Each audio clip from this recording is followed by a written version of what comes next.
La situation en Ukraine entre dans une phase décisive. Alors que la guerre dure depuis près de 4 ans, un plan de paix élaboré aux États-Unis circule désormais entre Washington, Kiev et Moscou. Des discussions intensives sont en cours, impliquant Donald Trump, Vladimir Poutine et Volodymyr Zelensky. Un envoyé américain doit se rendre à Moscou dans les prochains jours, tandis que les bombardements continuent sur plusieurs villes ukrainiennes. Ce plan de paix, composé de 28 points, promet en théorie une sortie du conflit. Mais les premières réactions montrent une profonde inquiétude. Selon plusieurs sources, le document exigerait d'importantes concessions territoriales de la part de l'Ukraine et limiterait ses capacités militaires. La question centrale se pose immédiatement. S'agit-il d'une véritable solution diplomatique ou d'un accord qui pourrait redessiner l'équilibre stratégique de l'Europe au profit de Moscou? Problème 1. Les hostilités se poursuivent malgré les négociations. Dans les dernières 48 heures, des drones russes ont encore frappé Kiev et d'autres régions. La guerre n'a pas ralenti et l'écart entre la diplomatie et la réalité du terrain crée un climat d'incertitude. Problème 2. Un plan accusé de favoriser la Russie. Selon les éléments connus, le plan américain impliquerait le maintien de la Crimée sous contrôle russe, la reconnaissance de l'autorité de Moscou sur Donetsk et Lugansk, la fixation de la ligne de front actuelle comme frontière, la limitation de l'armée ukrainienne, la garantie que l'Ukraine ne rejoindra pas l'OTAN.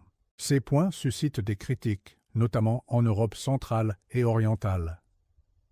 Problème 3. Pressions diplomatiques américaines. Washington aurait initialement fixé une date limite pour accepter le plan. Même si cette échéance semble avoir été assouplie, l'Ukraine se retrouve sous pression, craignant que les États-Unis cherchent avant tout à clore le dossier. Problème 4. Impact géopolitique pour l'Europe. Valider des gains territoriaux obtenus par la force constituerait un précédent majeur.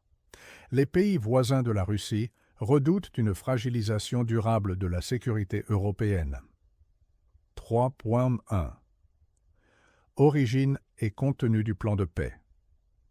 Le document de 28 points a été préparé par Steve Witkoff, un conseiller proche du président américain, avec l'implication présumée de Kirill Dmitriev, figure influente liée au Kremlin. Le texte propose, un cessez-le-feu immédiat, un gel des lignes de front, une reconnaissance mutuelle de certaines zones, des garanties de sécurité pour l'Ukraine, l'utilisation des avoirs russes gelés pour la reconstruction. Officiellement, Washington présente ce plan comme une base de discussion.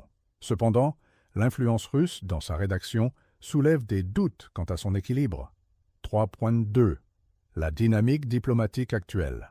Un membre de l'administration américaine doit rencontrer des responsables russes à Moscou.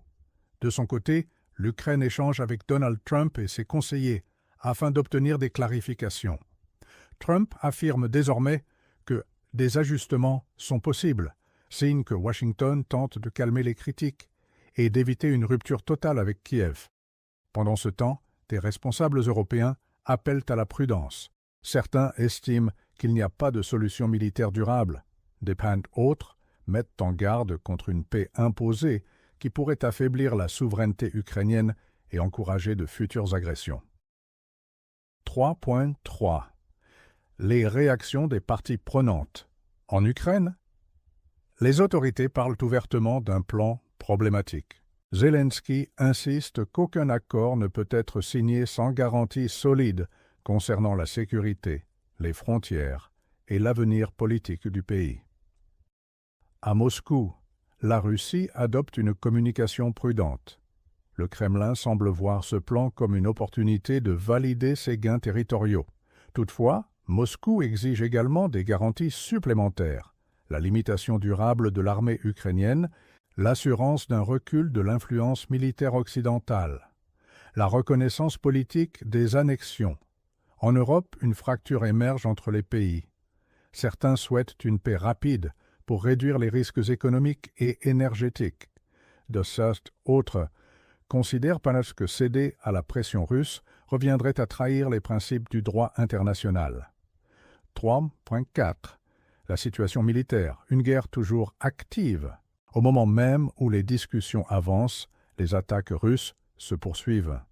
À Kiev, des immeubles résidentiels ont été touchés. Les forces ukrainiennes continuent de défendre plusieurs axes stratégiques sous pression constante. Cette persistance des combats met en évidence une réalité: la négociation ne découle pas d'un épuisement militaire, mais d'une initiative diplomatique américaine. Cela complique la position de Zelensky, qui doit gérer en parallèle la pression internationale, les contraintes militaires et les attentes de la population ukrainienne. 3.5. Les 3 scénarios possibles.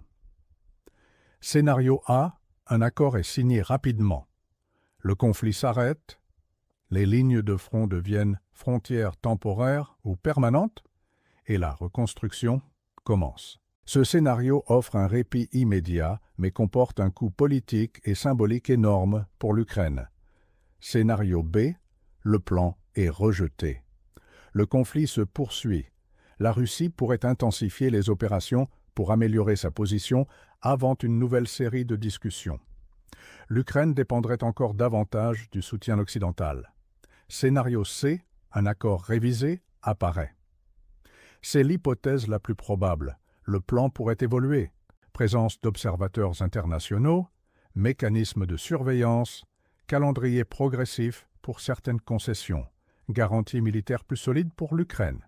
Cette approche permettrait de sauver la face à toutes les parties, mais prolongerait les négociations sur plusieurs mois. Les prochains jours seront déterminants. Le plan circule, les discussions avancent, mais aucun résultat n'est garanti. Plusieurs questions restent ouvertes.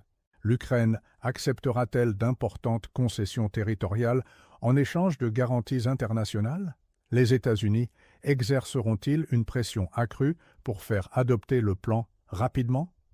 La Russie cherchera-t-elle une stabilisation durable ou cherchera-t-elle à exploiter le processus pour renforcer sa position? Les Européens parviendront-ils à maintenir une ligne commune? Si un accord est conclu, il pourrait ouvrir une phase de reconstruction rapide. Mais il existe également un risque majeur, et que une paix mal construite se transforme en simple pause, un gel du conflit avant une nouvelle offensive future. L'issue de ces négociations déterminera non seulement l'avenir de l'Ukraine, mais aussi l'équilibre stratégique de l'Europe pour la prochaine décennie.